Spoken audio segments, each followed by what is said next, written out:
If you clicked on this video, chances are you're pissed off at this video topic, or have been pissed off at one point. You're simply just tired of seeing black men and black women hating and fighting each other all the time. Join the club. Before we get into it, shout out to Antonio Speaks. He has an amazing YouTube channel where he not only speaks for but defends black people.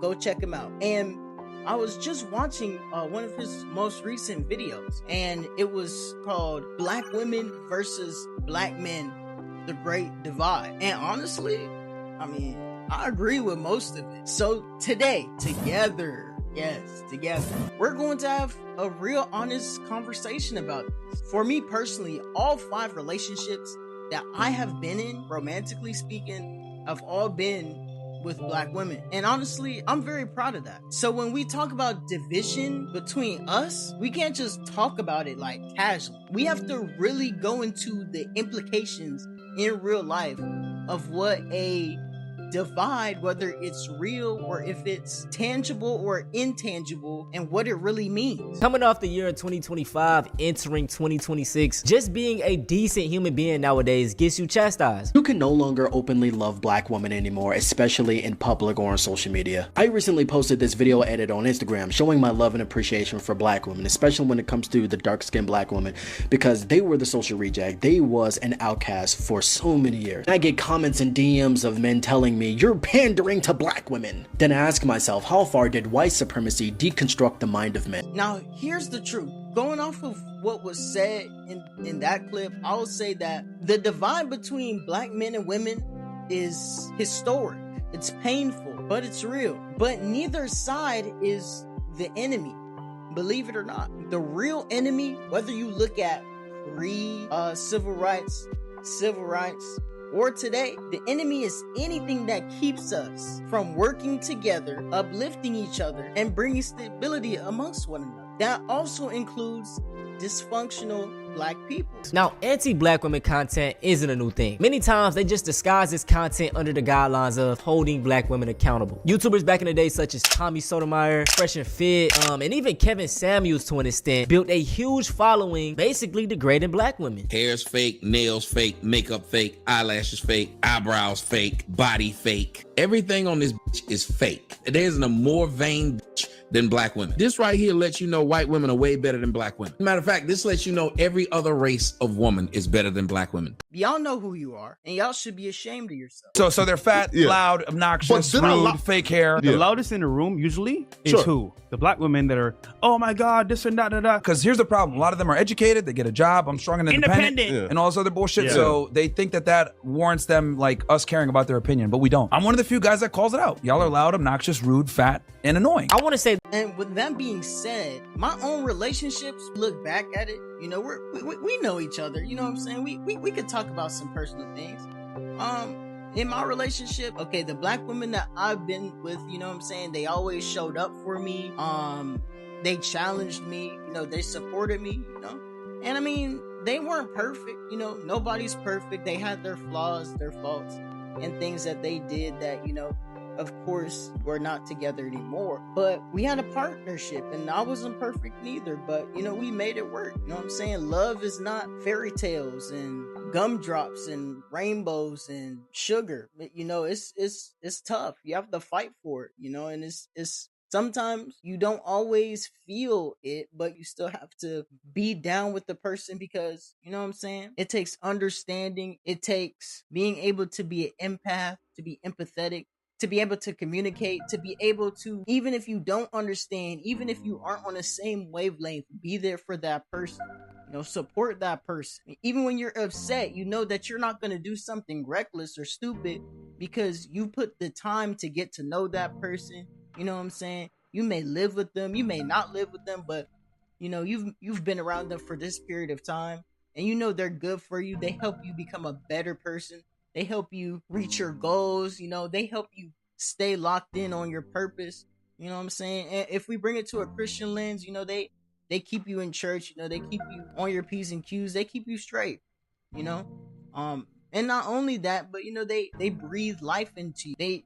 They actually have a genuine understanding or want to understand how to live better with you. And the same goes for black men. We're not the enemy either, believe it or not. We're just out here learning, surviving, struggling, man. Just like anybody else, man. Most of us just want love, stability, support, and we never want to be at war, especially with our own women, at least the ones that are stand up. And so instead of pointing fingers, the real question ends up becoming like, how do we build a stronger us? How do we show each other and show up for each other in a way that actually heals this divide, which that actually brings us together, which makes us a stronger union? Because black men and black women together always do amazing, beautiful, impactful things. I don't think it's a one glove, fit all for this situation. But my first and strongest solution would be to just get off of social media. It's not a real place. A lot of these arguments only exist online, started by miserable people. Like, for example, man, I came across this debate and they was like, hey, black people, if your black husband is married to you and your mom-in-law comes over and y'all want to drive in the car, who's going to sit in the passenger seat? Like, what? Come on, bro. What is even this topic? I'm just gonna tell both of y'all to get in the car. I'm trying to go. I don't care where nobody sits. You know what I'm saying? And really, my takeaway from this whole video is like, my black man, I'm not gonna lie, we gotta stop letting, there's 1,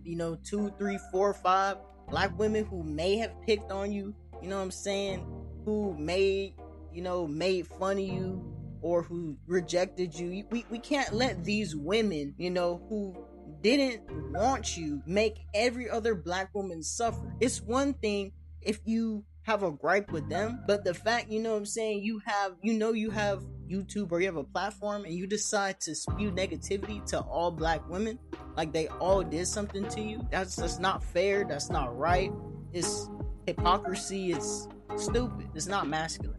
It's not what a man would do. And my sisters, my black sisters, you gotta stop letting those 1, 2, 3, 4, 5 black men who hurt you, cheated, who dogs you out, warp your view on all black men. I know that's tough. Okay, I've been there, vice versa with black women. It's tough, but you can't allow that to, like I said, warp your mind. You really won't see as many black women who are overly anti-black. But on TikTok, it's a whole different ball game. Black men are the worst men to date, and they are not romantic. And it is hard to find a black man, a good black man these days. Don't be mad. Get you a Mexican, get you a Jamaican, get you a Haitian, anything but a black man. And if you want a white guy, if it ain't white, he ain't right. Black women are the least married, but black men make the worst husband. No matter who y'all get married to, y'all still are the leaders of divorce. And sometimes, once in a while, you'll be eating breakfast and you'll go, get me out of here! 98% of the time, I don't date black men, and I'm happier because of that. Because there's plenty of black men out here who are focusing on, their purpose, doing their thing. They may not be out in the fray right now, dating. They're trying to build their empire, do what they need to do, to get to the space that they need to get to. And eventually, when they are actually at their top of their game, and when you meet them or when they meet you, it may be peaches and cream. It may be the match made in heaven. Cloud, what majority of black women can really be. We need to be lovers and teammates because, we all we got is us at the end of the day. We're all we can really trust. I know that we can turn this around. That we can really come back and be one and stop, arguing and fussing and fighting, and we can be that genuine power connection like Jesus Christ wants us to be. We're not going to be flawless. There's still going to be things that happen that, are stressful.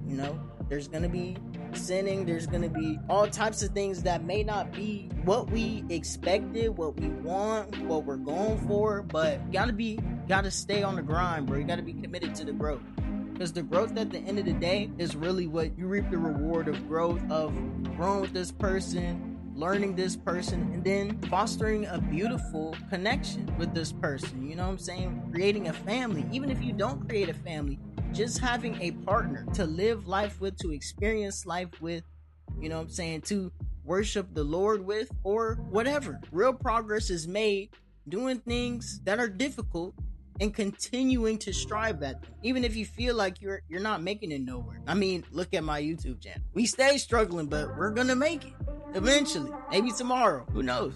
We owe it to the people who marched before us, who fought and sacrificed, bled and died before us, and who believed that in the future that we would prosper. We owe those people to be better, to not let times and false prophets and false narratives tear us apart, to not let outside entities and outsides and other people scramble our brains and make us think that we don't like each other. Because again, if we didn't like each other, we wouldn't be arguing like this. Nobody argues with a person if they genuinely don't care about and don't like them, or aren't interested in them in some type of way. It's just not gonna happen. If you didn't like somebody and they were trying to argue with you, you would just be like, I'm not dealing with this. It's obvious that we like each other. We're just being toxic, and we gotta fix that. We can't be toxic.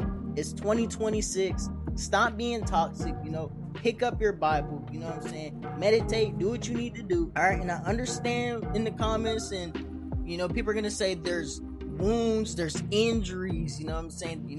There are issues on both sides. I agree. I've seen it. I've experienced it in my own life. I've portrayed traits and attributes, and I've seen people portray and project them onto me. I've seen it. I understand. I get it. But more division, that's not gonna help. Adding more stoves to the fire isn't gonna help anything. Trying to build to unity is going to be a lot more constructive than just letting the fire just keep burning. That's gonna do it though. If you want unity, make sure to like, comment, and subscribe. Share with your friends. You know what I'm saying? We're on the road to 1,000 subscribers. This is DylanSquared signing out.